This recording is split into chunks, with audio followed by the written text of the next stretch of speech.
Hi. Today I want to talk about a little bit off the usual topics. I want to talk today about the nutrition information and the exercise science information that's available on the internet and in social media, because there's a real problem with this stuff. To put it simply, a lot of it is simply inaccurate. Today, anybody can be an expert, and the problem is that anybody can make a YouTube video. It makes no difference what kind of background they have. And the way the gullible public is, if somebody looks good, let's say you have this kind of thin guy who has good abs, good muscle definition, or a good-looking woman who's in good shape, right away people who don't know anything about science deem them an expert and think that because they look so good, they must know what they're talking about. But as Arthur Jones was the inventor of the Nautilus exercise machines. He was an eccentric, very smart man. He once said, "You can't learn how to train a racehorse by asking a racehorse." In other words, just because a person looks good doesn't mean that their information is valid or they know what they're talking about. On the other hand, there are a lot of people that do look great that do have a lot of knowledge. But unfortunately, I've seen a lot of videos and blogs. I've seen them for years. And what I've seen lately is just absolutely atrocious. The level of information being given out, especially in social media, Instagram, Facebook, that type of thing. It's just horrendous. It's horrible because these people have no knowledge whatsoever, and they're giving out information that is not scientifically accurate, stuff that's been disproven years ago. I mean, they tell people to eat egg whites and throw out the yolks, all this kind of nonsense that has no basis in fact whatsoever. So now, another thing that kind of irks me is, you ever see a vitamin bottle, a lot of nutrition supplements, they'll have something on the label. It says, to find further information, it'll say either consult your health professional, or it'll say consult your physician. And that really irks me, because physicians are not, and I repeat in big letters, N-O-T, they are not experts at nutrition by any means. Most physicians did not study nutrition at all. Nutrition is not taught in medical school. It's an elective, meaning that it's a course that they don't have to take to get an MD degree, and it's like a 2-hour course. All it covers is how to recognize nutritional deficiencies. It doesn't tell you anything else. The physicians know nothing about supplements whatsoever. They're the last people to ask. And this, of course, doesn't hold true universally. I've met some physicians that have studied nutrition on their own, kind of extracurricular. A lot of these guys already have MDs. They decided, for whatever reason, they wanted to learn more about nutrition. Some of them either went back and studied, for example, nutritional biochemistry, or they studied on their own and they became well versed. So some of those guys are experts on nutrition, but they're far and few between. And then another thing that bothers me is this thing about registered dietitians. Registered dietitians don't listen to anybody. I've seen this, oh my God, so many times all over the internet. The articles are usually written by, guess who? Registered dietitians. They write, don't listen to anyone who tries to give out any nutrition information who is not or doesn't have an RD degree, registered dietitian. In other words, they anoint themselves the ultimate expert on nutrition. Now let's look at what registered dietitians really are. They're trained to write menus. They're trained to write diets. They're good at that. They're the people to go to if you need a special diet. Let's say you have kidney problems, heart problems. They can write you a good diet that'll help you with your disease, so to speak, so to say. However, people make a mistake in thinking that registered dietitians, just the word dietitians seems to put a halo over them, like they're automatic nutrition experts. If you need to know anything more about nutrition other than hospital menus and how to write diets, certain types of specialized diets. I mean, for example, if you need information on nutritional supplements, forget it. Registered dietitians are not trained, and I'll give you a little anecdotal study to show what I mean. Years ago, I attended a nutrition conference in Chicago. At the time, creatine was a fairly new supplement. This was in the early 90s. It had just hit the market. and it was pretty well known. One of the speakers at the nutrition conference was a creatine researcher from England named Paul Greenhalgh. He was one of the original creatine researchers who actually wrote about the connection between creatine supplementation and improved athletic ability. He was one of the first. He was giving a talk. I was sitting in the audience, and I was almost the whole room was registered dietitians. Most of them were women. In fact, almost all of them were women. There's only about 3 guys in the room. I was one of them. I was sitting next to this female registered dietitian, and she was scribbling away everything that Paul Greenhalgh said. She wrote on her legal pad, every word.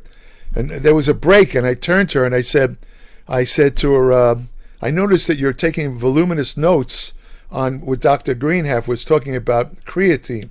Are you familiar with creatine?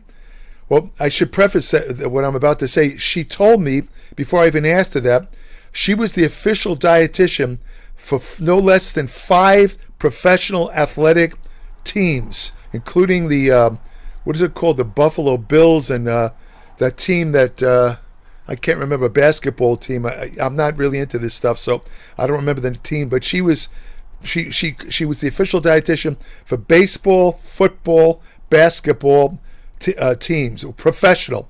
Now, this is a person you would think would know a lot about nutrition. So I said to her, is this topic new to you, what he was talking about, creatine supplementation? And she says to me, I've never heard of it. I don't know anything about it. That's why I'm writing all these notes. Now, at that time, creatine had been out on the market, commercial market, for about 3 years, if I remember correctly.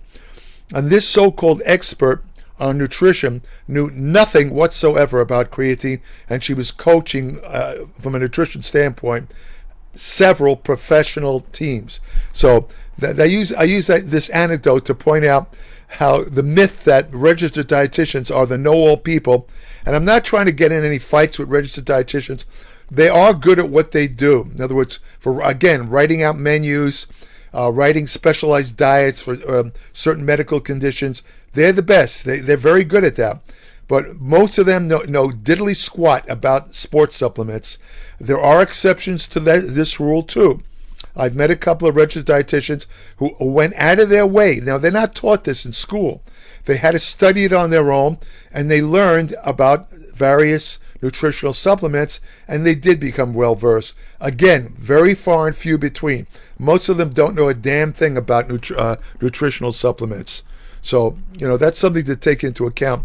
There's a study that analyzed 1.2 million Twitter, over a 16-month period, and found that discourse on diet nutrition was largely dominated by non-health professionals. In other words, these people didn't have registered dietitian degrees or MDs.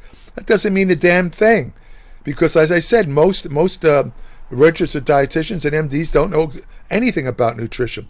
There was a famous nutrition professor years ago who made a statement. He said you can learn more about nutrition by talking to the average secretary than the average MD. And this guy had an MD degree, so he knew what he was talking about. So, the problem with listening to some of these people is also that, especially they call them influencers, especially on platforms like Instagram. A lot of these people make money by pushing certain products. I mean, like I say, most of the time they look very good. I mean, they're in good shape. They look healthy. And, if they have a large number of followers, I don't know what the exact number is, maybe 500,000 or more, they're contacted by certain, let's say, companies, in this case, nutritional supplement companies that basically propose to them that they push their products. In return, every time they put something on Instagram, they'll get paid for pushing the products. And again, I don't know exactly how much money these people, I've been told some of these people make several $100,000 a month. So, but the problem is that because they're making good money, the products they're pushing are 9 out of 10 times absolute crap. Most of them are junk, but the influencer doesn't care about that. All they care about is they're getting their money to drive their fancy sports car. They don't give a crap that they're handing out bad advice, and people trust them because they look good. That's a big mistake. So you got to be careful of that. And also some of the products that are pushed on the internet, like for example, there's a tea that they push that's supposed to be, it's called a detox tea. It's supposed to detox the body. But a case report detailed the treatment of a 51-year-old woman who experienced severe hyponatremia. In other words, she had extremely low levels of sodium in the blood. That could send you into convulsions. It could kill you. And she got that after using an over-the-counter detox tea product. Another 60-year-old woman experienced acute liver failure with symptoms such as jaundice, weakness, worsening mental status after drinking a detox tea 3 times a day for 2 weeks. She got this information off the internet. And then they have the people who push just bad diets, carnivore diets, where they'll tell you that, you don't have to have any dietary fiber. I've gotten into with some of these people myself. I mean, they say there's no dietary requirement for dietary fiber. That's true to a certain extent. But there's a recommendation by most scientific authorities who really have some knowledge in this area that people should be ingesting at least 30 grams of fiber a day. Fiber is absolutely necessary for the health of the intestinal microbiome, which is the population of bacteria, fungi, and other organisms that reside in the colon and are involved in myriad of health benefits, including cancer prevention, absorption of nutrients. They feed on dietary fiber. So if you follow a diet like the carnivore diet that has virtually no fiber whatsoever, if you stay on it for short term, a couple of months, it's not going to hurt you. I use a similar diet to the carnivore diet myself when I competed in bodybuilding contests. I went on a zero-carb meat and egg diet. Honestly, I didn't have any problems, and I made a lot of mistakes with that diet. If I did it today, I'd add certain things that would have made me feel a lot better, one of them being sodium. Because on that type of diet, you lose a lot of sodium. It's like a diuretic effect, and it makes you weak and tired. But I didn't know that back then, 45 years ago. So, but that's, what I'm saying is that those diets are good for short term, but if you stay on them long term, this idea, and there's another thing that they push, these ideas of cleanses, body cleanses. You eat certain foods, and it cleanses out the toxins in the body. I did a whole article about that detox stuff in my Applied Metabolics newsletter. Basically, it's bogus nonsense. The body has stuff like your liver, your kidneys, they're detox organs. They handle the detoxification process very effectively unless you have liver failure or kidney failure. I mean, most of these so-called cleanses, unless you do it to an extreme degree, they're not going to hurt you, but they're just not necessary. So, then you have people that foster ideas that get people into eating disorders like anorexia nervosa. They ruin their health. Kim Kardashian recently made headlines because she wanted to fit into this dress that Marilyn Monroe wore at a 1962 birthday event for President John F. Kennedy. She sang "Happy Birthday." She wore this very tight dress that had kind of diamond beads or something all over it. And Kim Kardashian decided that she wanted to wear that same dress, but she was too fat to fit in it. So she went on an extreme diet to lose weight, and she lost a tremendous amount of weight in a very short time. That's not only bad for your health, but it's also guarantees that you're going to, when you do crash diets, usually you gain the weight right back. The suggested amount of weight to lose each week on a diet is a half a pound to no more than 2 pounds per week. And for bodybuilders, they've done studies. If you want to keep your muscle, it's best to lose no more than 1 pound a week. That's it. If you try and lose more than that, you're going to lose muscle. That's what the studies show. So, again, the advice usually given to get solid nutrition information is to, again, look for people with like registered dietitians. Sometimes they tell you to look for certified personal trainers. Certified personal trainers often have to take a test where they ask them some basic nutrition questions, but most of them are not experts on nutrition either. the best thing to do is kind of look at the person who's giving the nutrition advice. I mean, forget about the MD, PhD crap. Most of these guys, like I said, are bought off by supplement companies. They're not going to give you straight advice. Look for a person who has no ties to the supplement industry, but who has a good science background that can give you the unabashed 100% truth about nutrition. And I'm not trying to put a halo over my head, but I'm in that category myself. I've studied nutrition and exercise science for no less than 6 decades, 60 years. I don't think anybody could match that. I'm not associated with any supplement company. In fact, I actually started my Applied Metabolics newsletter. It was originally published in a print edition in the late 90s. I started it because I was disgusted at the direction that bodybuilding magazines were going, where they were putting in these huge, what they call infomercials.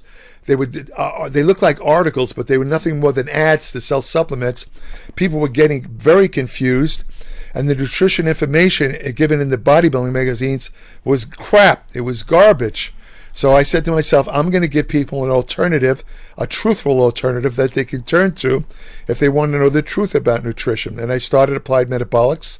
Unfortunately, the print edition was not marketed at all, and it was published by a bodybuilding magazine, and it was closed down after 2 years. But I never gave up the hope that I could start that publication again. And as the internet grew and digital publications became more possible, I restarted my Applied Metabolics in a digital edition in 2014, and I've been doing it ever since. And in Applied Metabolics, it's 100% truth. Again, I'm not associated with any supplement company. I don't even like mentioning supplement trade names in my Applied Metabolic because I don't want to push anybody's supplement. I'm not an unpaid shill for supplement companies. I'm going to tell you the truth. If a supplement stinks, I'm going to tell you it stinks. I don't give a crap how many enemies I make. If somebody's ripping people off, they deserve to be exposed. And I do so in my Applied. I can't think of too many people on the internet who are doing what I'm doing. And also, be careful of when you look at studies, always look to see if it was paid for by a supplement company, because a lot of these studies are paid for by supplement companies with an axe to grind. In other words, if they pay a couple $100,000 to publish a study that shows that their product is good, it gives the product a scientific veneer where they could say, "See, we have science to prove our product works." The problem with that is studies can be manipulated to come up with any result you want, and that's very common with these company-sponsored supplement studies. So be wary of that. Be wary of also claims, quick fixes, cures. Supplements. You build 10 pounds of muscle in 2 weeks. Those are all your red flags, because none of that stuff is possible. It's completely BS. Another thing, this supplement, it works just like anabolic steroids. You'll get the same results. Nonsense. There's no supplement. Take it from me. There is no supplement on the market that could equal the effects of anabolic steroid drugs. And anyone who says that is full of crap. I mean, recently people asked me about a supplement, got a lot of requests about the supplement called turkesterone, which is a ectosteroid. It's an insect hormone type of substance. And companies selling it were trying to say it works as well as steroids. Bullshit.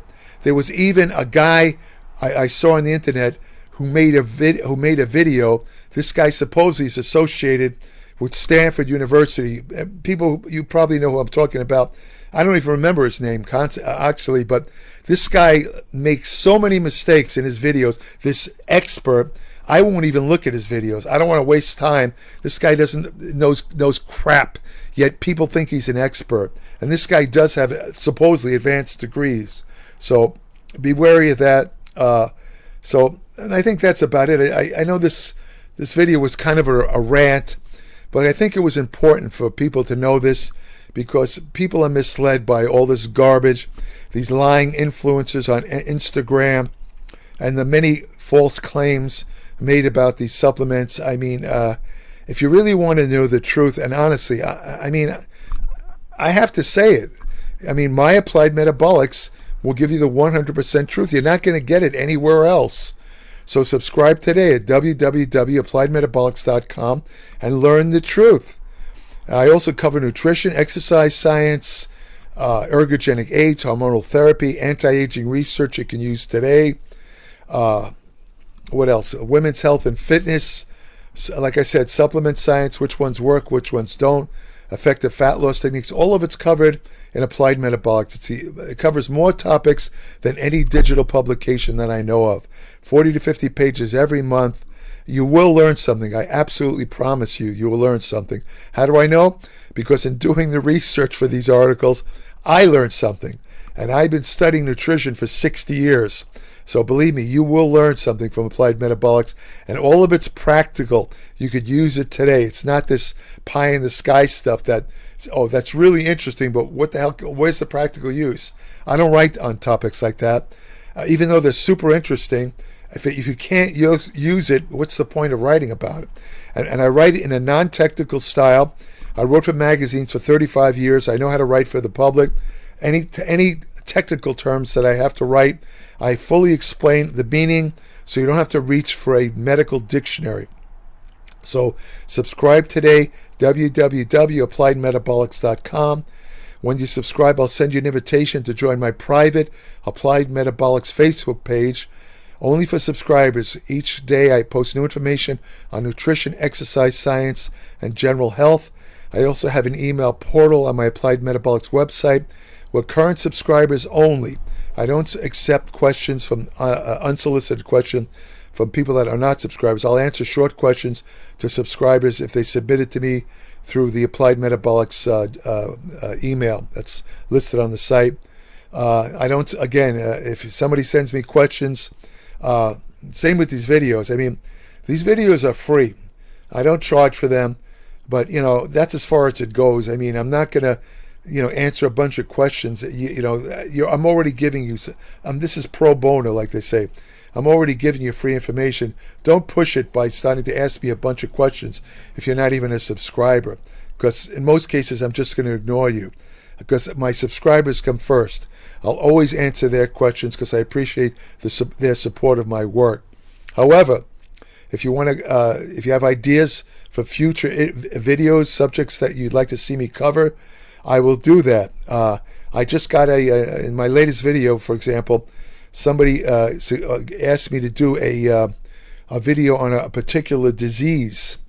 Now, I don't like to do that. I could do that, but I'm not a medical doctor. I don't try and make believe that I am. And, I don't feel that I should be talking about ways to deal with diseases. It's not a question of not having medical training. I just don't think it's ethical. I'll leave the diseases to the doctors. However, if it comes to like nutritional ways to deal with various diseases, that I'm willing to talk about. But I'm not going to talk about drug treatments for diseases, that type of thing. I don't like to also talk about anabolic steroid regimes, cycles, and this and that. I cover some of that in my Applied Metabolics, but it's not something I like to talk about because, again, it has to do with an ethical reason. I'm not going to tell people to take certain drugs knowing nothing about their medical background. They might have a pre-existing genetic tendency towards certain illnesses. You tell them to take certain drugs that could kill them. I don't want that on my conscience. I'll leave that to some jerk-offs on the internet. There's plenty of morons that are doing that, giving out these scientific steroid regimes. And none of them are scientific. They're all BS.